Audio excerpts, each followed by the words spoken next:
Finally, America has got the bald eagle, France the cockerel. So what about the UK? Well, a campaign to find Britain's national bird has seen the robin come out top in a vote by more than 200,000 people. 34% chose it. The barn owl came second, while the blackbird was third. Joining me now to talk about this is ornithologist and TV presenter David Linder, who launched the campaign to find Britain's national bird. Not exactly surprising, David. I know we all love Christmas, therefore we all love robin redbreasts. You've got one on your own breast in front of me. What are they really like as birds, though? Are they as cute as they make out? Not really, no. Okay. They're quite territorial. They're very feisty. They have been known to attack other birds that enter their territory, sometimes even killing them. But that's at the very extreme. I'm painting a very bad picture of robins. Robins are, are nice birds, but they are quite... I wouldn't like to be a small bird entering their territory, put it that way. Mandy Coyley on Facebook says, defo the best choice. I love robins. I've even got a tattoo of one. Fantastic. Linda Noble on Facebook says she'd have chosen the golden eagle. I'm not sure they're indigenous to the UK, but you now have plans to ask the government to officially recognise the robin as our national bird. Why do we need one?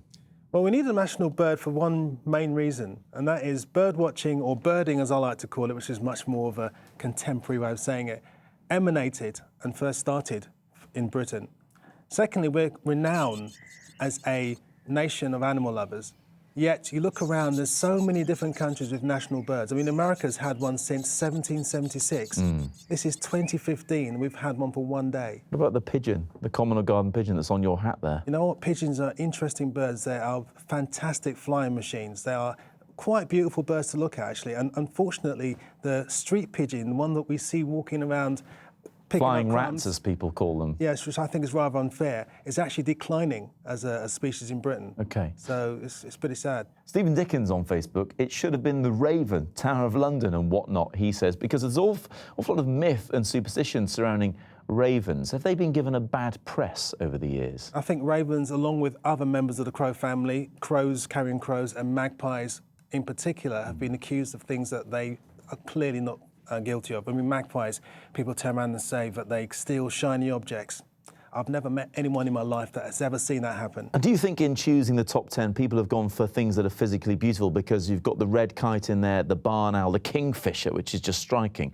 Or have they gone for things a bit more esoteric? For example, their song. I mean, Blackbird was at number 3, and of course, such a lovely, soothing song the blackbird has. Yeah, the 10 final birds were actually chosen from a list of 60 birds in the first round of voting between August and November last year. And I think people have chosen birds that they kind of feel close to or have some sort of connection with.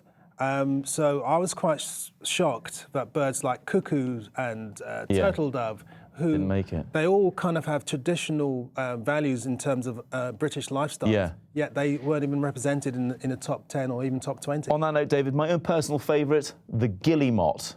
Bit like a cross between a penguin and a puffin, if you haven't seen one. There they are. You can see them at the coastline.